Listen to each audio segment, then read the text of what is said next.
All right, we want to talk about some shoulders, Some delts. boulders, boulder shoulders. Um, yeah, I was looking at. Can't remember. It was a bodybuilder, um, but he was talking about uh how everybody neglects their like rear delts. Um, Big time. That was going to be exactly what I was going to bring to the table today. As soon as I was like, all right, we're talking shoulders. All right, let's talk the three heads of the deltoids and which ones everybody hits and which one nobody hits. so when I think when a lot of people think of shoulders, they think of traps and not actually like the caps of their shoulder. Absolutely. Yeah, I like thinking about the actual deltoid, especially like the medial deltoid, because if you're wanting to look leaner, that's a great way to do it. You build up those medial deltoids, you get that nice V taper. Like even if your waist isn't getting leaner, if your shoulders are getting broader and wider, you're going to look leaner. So I do a lot of medial delt work. Yeah, we covered the traps or the trapezius muscle on our back episode. So if you want to go listen to that, the keep it simple, stupid on the back. Um, but I think people get plenty of anterior deltoid, right? So when we're thinking about the deltoid, there are three heads to the deltoid: anterior, medial, posterior, right? Medium on the medial Yeah, on and for like those uninformed, you're going to think about like delta, the triangle Greek alphabet. Yeah, and like it should look like a triangle. They should all be equally developed. And like you said, a lot of people that anterior deltoid gets hit a lot. Like even if I'm not somebody who does strength training, if I'm just sitting here at my desk all day, I'm sitting here typing. I don't have proper. See, that's where you yeah, start talking about. That's where we all sit back. Like we all have a tendency to sit here and round out. And so then I'm sitting here rounded out all day. Then I'm gonna go to the gym after work. What is the first thing I'm gonna do? Well, I'm a guy. I'm gonna bench press. I'm gonna shoulder press. I'm gonna do all this stuff that's gonna still hit those anterior deltoids. And you're like, I don't really have to worry about hitting the posterior. And so that's where you continue to get that rounding, continue to get that rounding. As you age, that's going to get to be more and more of an issue and cause all kinds of unnecessary problems. yeah. I need to. Now I'm forgetting his name. I just blinked on it. Dr. John Rusin. I've mentioned him before. Love that guy. He's a physical therapist. Sometimes he says some stuff about nutrition that I disagree with, but outside of that, all of his fitness stuff is really great and sound. And I've talked to other physical therapists, and they agree to what he's saying. And it goes back to strengthening your posterior chain. And one of his examples of that is the face pull exercise. I Is love it. he says that you should train that every day. Yep. Whether he's talks about it as like it's not going to be excessive enough, like you're not going to get heavy on it because it's not going to hurt anything. But Yeah, I use it in most of my back programming as well as if I'm training like push muscles or shoulders or whatever my split is. Like it gets used multiple times. So yeah, yay, I agree with him. yeah. The interesting thing that I think about it with excuse me, sorry, on doing it on like push days, like pressing days that are doing that. I always include it at the end as like the finisher of the exercise because um one, it's not been worked the entire time.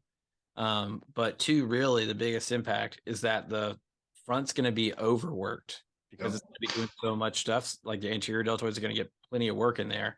So I got to do something to balance out the back. And so I think the face pull is one of the easiest things to do, whether you're at home or at a gym. You can find some piece of equipment that's going to allow you to. Yeah, it's great to do with the rope on a cable or at home. Just grab a band and anchor it to something. You can, yeah, it's fantastic.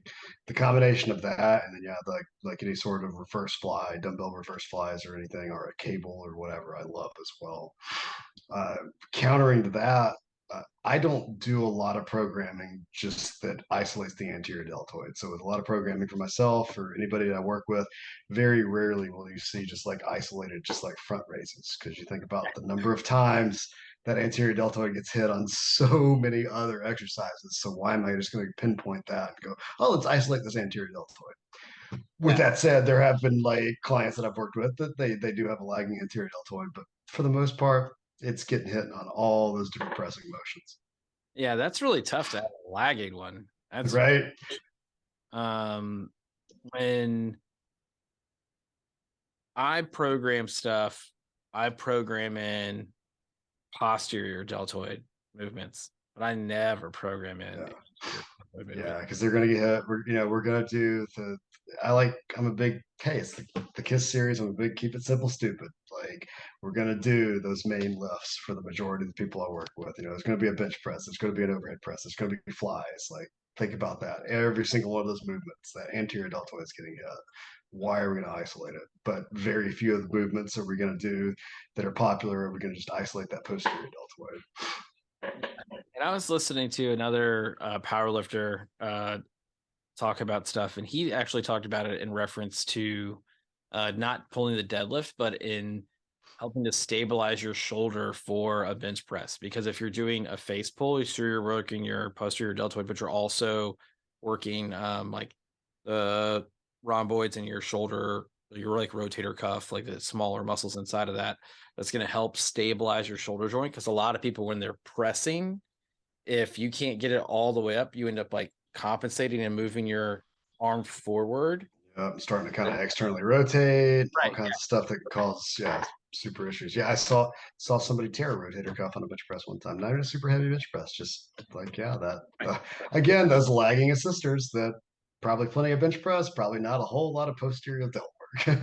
Well, he talked about that. He's just like, you're likely to tear one of two things if you're not doing stuff to focusing on like your back and making your shoulders strong, is that you're going to tear your rotator cuff, or you're going to tear your pec, like up here at the insertion point that's near your shoulder rotator cuff. So I was like, that all that makes sense to me. You got to focus on that. So really simple protocol for the rear delt is like 4 sets of 10 with a very lightweight. Like you really doesn't need a lot of like heavy weight work to make it. Yeah, I'll see people trying to do it with heavier weights, and you see the form break down really quick, and then start using a lot of other muscles, and and again that risk versus reward that I always talk about. It's like, all right, cool, like you're able to ego lift for your posterior deltoid. I don't think anybody's super impressed. Yeah. So really, so we this whole episode on shoulders, we've talked about like the rear deltoid like the entire time. Uh, I mean, I think that's the main one. it's quintessential to everything. You're gonna hit that anterior deltoid like on all your other stuff. That's any kind of pressing move it.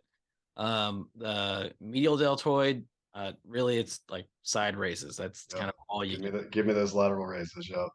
Gets hit a little bit with a few other movements, but yeah, to isolate it, any sort of variational lateral raise, boom, have at it. Yeah, and unlike a lot of the other muscles that we've talked about so far, like we've done all the really big muscle groups, and now we're like into the small ones. So there's not really a lot to add onto that, but definitely recommend getting a lightweight band. Anybody out there who's listening, lightweight band. If you're gonna do, if you don't have a way to anchor it like to the like door or like around a post or something like that, you can step on it and just lean your body forward to still get the same effect of like pulling up. Like you still need that gravitational effect or gravitational force. Yes, gravitational effect's a big one because I can't count the number of times I just wanted to slap a dumbbell out of people's hands in the gym. When you see them doing external rotation with a dumbbell, standing up straight. Yeah. I saw it popped up somewhere on social media, like a fitness influencer or something, like somebody that should quote know what they're doing that was showing that. I'm like, like, I just wanted to reach through the This phone. rotator cuff, Matt, it's warming up. So, to be fair, if you're trying to warm up your rotator cuff, you wouldn't have the dumbbell down your side. It would be like more up Up here. here and boom, right You're there. like lifting it up above your shoulder. Which don't do that very heavy because you're going to definitely tear something. Like just moving your arm. Oh yeah, my favorite's like yeah, not only that it's not paying attention to gravity, but then I've got like a 40-pound dumbbell doing this shit. Like, come on. What are you doing? What are you really helping there? Like you're speeding yourself along to having like an elbow problem? Have at it. I Yeah. have enough inflammation in my elbows already. I don't need to exacerbate Yeah. Yeah. Like to bench like Matt does, you have plenty of inflation in your elbows. it. So, uh, but yeah, I mean, that's, really, I know that this is part of the keep it simple, stupid, but that it's really not complicated. It's really It's simple. not. And like if you really want a fun little thing to do, I think the first person I saw do this was Triple H. I love it because you can do a super lightweight with it. Is to do like I think he called it a shoulder blaster. That's what I call it, where you basically take like every movement of the deltoids and do one big giant set with it. So start out, go, and it does include front raises if we want to do that. The But YWTLs. so you can go, go lateral, go front, go bent over, go upright, and then go overhead press. So like think about if you start out with just like a 10-pound dumbbell and you do that and say 10 reps for each one of that. I like doing it just for, like going super light with it and using it as part of my warm up on my shoulder and delt days. Like I think it's fantastic for that. Get a little I blood use that pumping. with like a 5 pound plate. Like you hold, Like, yeah, it's perfect. Yeah. um, just like he said, and like you're saying, like it doesn't take a lot. Very lightweight's going to get you a long way into seeing the. Right. And like by the time like if you're doing that complex and that sequence, like I said, you get to the overhead presses, a 5-10 pound plate is going to feel extremely heavy, which is awesome. Yeah. Well, man, that's probably going to be the shortest episode that we've ever recorded. I So don't know. what's your favorite shoulder exercise? Oh man, what is my favorite shoulder exercise? Arnold press. Okay, Arnold press is a fun one. Puts a little bit more emphasis on the anterior deltoid. I'm just saying, like, that's true. It's kind of true. Uh, if I have a shoulder day, like a planned day that I'm just doing shoulders, that's the first movement I'm gonna do. Um, and that's just because of the weight, like, because it's gonna caught like I'm gonna end up all the other things are gonna be like really low weight, kind of stuff, but I want to have the greatest amount of rest to be able to do the greatest amount of force in the press motion. Um, I've gotten to where recently, and say recently over the past like maybe 5-6 months, one of my favorite ones is doing Y raises on like a slight incline bench, putting a little bit more emphasis on the medial deltoid, being not able to totally link. flat, just like slightly elevated. You're not Yeah, like yeah, 50 slightly, degree kind of thing. yeah, like well, maybe even like up to 45 degrees and just kind of just that Y raise. That's awesome. Again, something else you can don't have to use a whole lot of heavy weight for to really get the benefit of. Yeah. And then face pulls. Like Yeah. can't get around it. Face pull is when I started, so a long time ago, fun story. Matt asked me what I did for my shoulders a long time ago. Like, what do you Yeah, do? because you always had good shoulder development. Yeah. I think it had more so to do with genetics and how lean you were. But I mean, probably. But I will say, and I've done it the same for a long time, but I always did rear delt work on press days and on back day. Like if I had to split it like that, like a push pull split kind of thing, push pull legs, I do rear delta on both the push and the pull day. If I had it split up in the classic bro split, chest back, shoulder or chest back, leg, shoulders, arms, I would do rear delts on chest day. I do rear delts on back day, and then I'd also do rear delts on shoulder day. So I'd hit it 3 times in a week. Um, a little bit, but either way. Um, yeah. So face pulls, Arnold press, arm press. I mean, if you want to feel your shoulders like on fire. yeah, and yeah, again with a relatively low amount of weight compared to if you're just trying to just do plain old dumbbell overhead presses. Yeah. Oh, or a Z press, and you very little weight. Humble yourself.